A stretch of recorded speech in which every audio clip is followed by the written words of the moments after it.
The letter arrived on a Tuesday in October. Earl Tate found it in the mailbox at the end of the gravel drive the way he found everything. Alone, on foot, on his way back from checking the east pasture fence. The envelope was certified mail, return receipt required, from a company called Bedrock Mineral Holdings, with a Memphis address he had never seen. He signed the carrier's card, tucked the envelope under his arm, and walked back to the house. He set it on the kitchen table and read it standing up, still in his coat. The letter stated that Earl Vincent Tate was in arrears on mineral rights royalties dating to a lease agreement executed in 1968 by the previous title holder of his Overton County property. It stated that the total amount outstanding, including penalties and interest calculated through October 31, 2024, was $214,000. It stated that Earl had 30 days to respond with full payment or a written payment plan, after which the matter would be referred to legal counsel for collection proceedings, including potential lien. He read it once. He set it on the table. He looked out the window at the east pasture for a while. Then he picked it up and read it again, slower this time, the way his father had always read documents he did not trust. He was 74 years old. He had owned the land outright since 1981. He had never heard of Bedrock Mineral Holdings. He had never signed a mineral lease. He had been 18 years old in 1968, working his father's land, not old enough to sign anything attached to it. He put the letter back in the envelope, set it on the kitchen counter next to the coffee pot, and went out to finish the fence. That was October 8, 2024. Earl Vincent Tate was born on April 3, 1950, in Overton County, Tennessee, in the farmhouse his grandfather Warren Tate had built in 1931 on 112 acres Warren had purchased in 1947 for $800 after coming home from the Pacific. Warren farmed it for 21 years and passed it to his son Clifford in 1968, the year his legs gave out for good. Clifford worked the land for 13 more years. Through bad tobacco prices and 2 droughts, and the slow disappearance of small farm income that took apart a lot of operations in Overton County in the 1970s, and transferred the deed to Earl in January of 1981, 1 year before his own health began the decline that ended in a February morning in 1989. 3 generations of Tate men on the same 112 acres. 63 years between Warren's purchase and the certified letter from Memphis. Earl had been 31 years old when Clifford signed the land over to him. He had been farming alongside his father for 12 of those years, and he knew the property the way a man knows something he has worked with his hands for a long time. Not from a description, but from repetition. He knew where the east fence sagged after a wet spring. He knew where Dry Fork, the creek along the south boundary that had given up on its own name and ran year-round, moved fastest after rain and slowed to a trickle in the worst of August. He knew which stand of timber on the north end held deer in the early hours, and which ridge slope turned slick after 2 days of rain and swallowed a truck tire to the axle if you went at it wrong. He ran Black Angus cattle, between 40 and 60 head depending on the season and the market. He had never been late on a property tax payment. He had taken out 1 equipment loan in 1994 and paid it in full by 1999. The land had been his, and he had handled it as such for 43 years without an outside claim on it of any kind. His wife Margaret had died in March of 2017 after 41 years of marriage. She had grown up 3 counties over and come to Overton County as a young woman with no particular attachment to farming, and learned it over time the way people learn things they did not choose but cannot leave. She had understood animals, which is not a thing you can teach. She had understood Earl, which is also not a thing you can teach. In the last hard decade before cattle prices came back, when the margin on the operation was thin enough that some years there was no margin, she had not suggested they sell, and she had not suggested they lease the timber, and she had not suggested anything other than that they continue, because continuity was the whole point. She died having seen the land turn around and become something again. Earl was grateful for that. After she was gone, he kept the house the way she had kept it. He made the bed every morning. He washed dishes the same evening he used them. He kept the front room orderly. These were not things he had always done on his own. They were things he did because she was not there to do them, and letting them go felt like a second loss he had not agreed to. Clifford had given Earl one instruction the day the transfer papers were signed, delivered at the kitchen table with the lawyer present and the documents spread out between them. He said it simply, "Never sign anything without a clause that ends what you're signing." Earl had nodded. He had been thinking about the cattle and the equipment and the weight of what he was being given. He did not fully understand the instruction then. He understood it better as the years went on. Clifford had lived through enough agreements that turned permanent to know that the most important sentence in any document is the sentence that tells you when it stops. What Clifford had not told Earl was that he had already applied this instruction to the deed being signed that afternoon, before Earl ever read it, before Earl was old enough to think to ask for it. In the basement of the farmhouse, on a wooden shelf to the left of the stairs, sat an olive-green metal filing box that had belonged to Clifford Tate. 14 inches wide, 10 inches deep, a carrying handle on the lid, and a latch that stiffened in cold weather. Inside were hanging folders labeled by year in Clifford's careful block printing, going back to 1947. Every deed, every tax receipt, every written agreement, every piece of correspondence that touched the property had been filed in its year and its place. Earl had inherited this system in 1989 and had maintained it without interruption. A new folder every January, every document filed within a week of receipt. The box now held 77 years of the Tate property, organized and latched, in a basement in Overton County, Tennessee. Earl had not opened it in nearly 2 years. He did not need to often. But when he put the bedrock letter on the kitchen counter in October of 2024, he knew exactly where he was going to start. Bedrock Mineral Holdings was incorporated in Delaware in 2019 with a registered office in Memphis.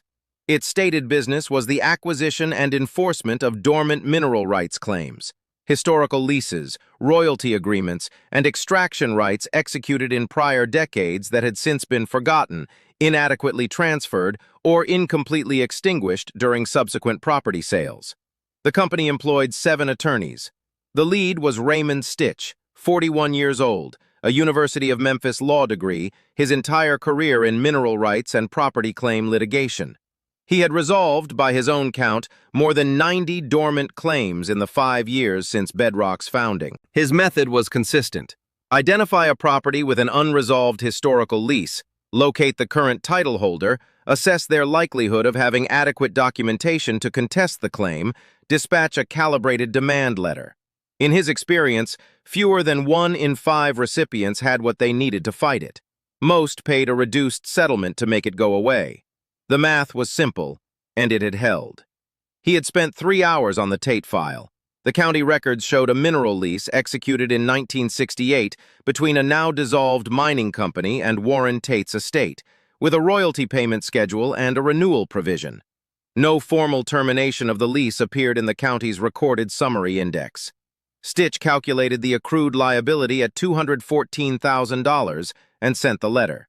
He had sent 34 letters that year across Tennessee, Kentucky, and northern Alabama. The Tate file was the 11th of the calendar year. Nothing about it distinguished it from the others. No flag in the county records, no attorney correspondence, no prior response from the current title holder.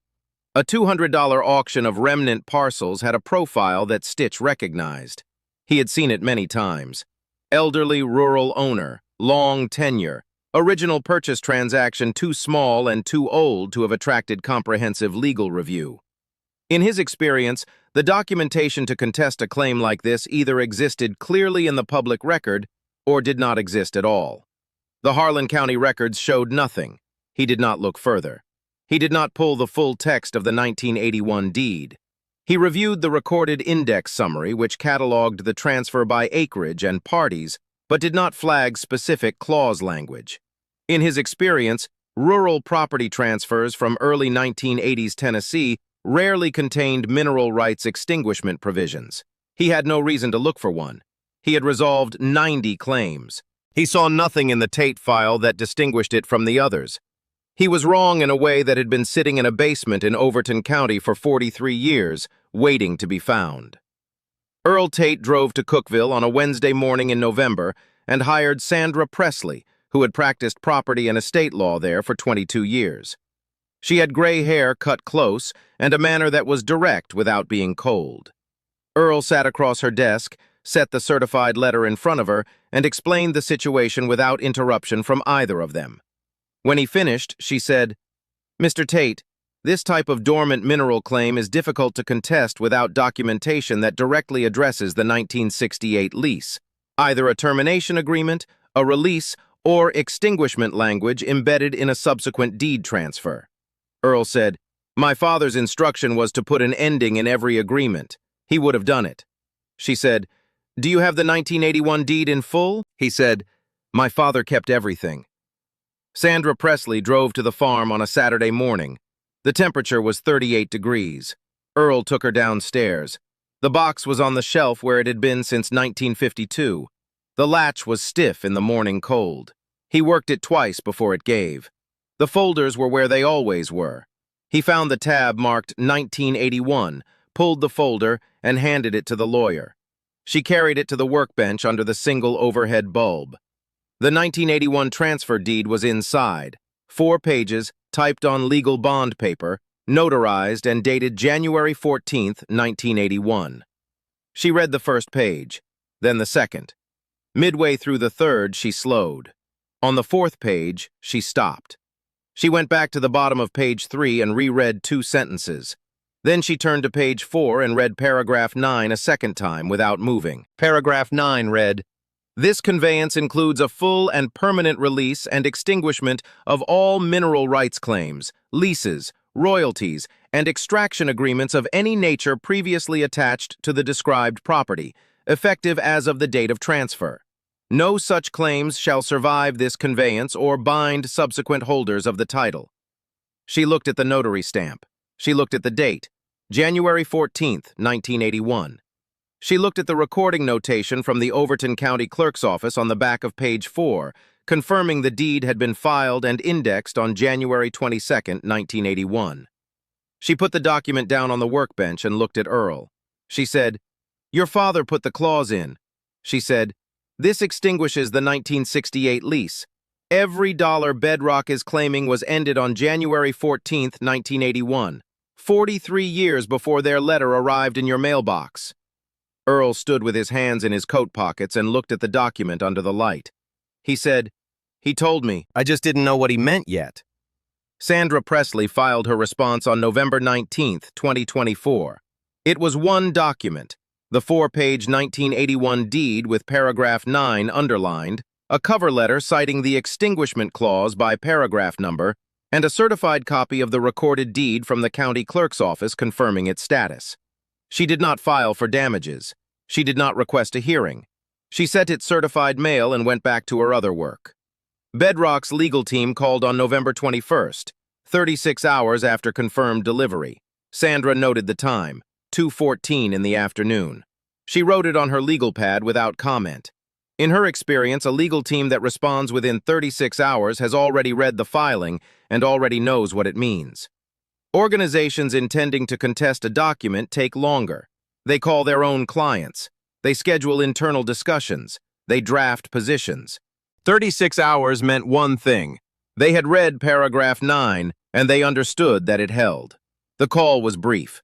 An associate of Raymond Stitch's asked whether Mr. Tate would consider a contribution to Bedrock's filing and processing costs as a condition of withdrawal. Sandra said no. The associate said they would need to review the matter internally and would be in touch. Sandra said she would be available. The formal withdrawal arrived December 3, 2024. 2 paragraphs on Bedrock Mineral Holdings letterhead, signed by Raymond Stitch.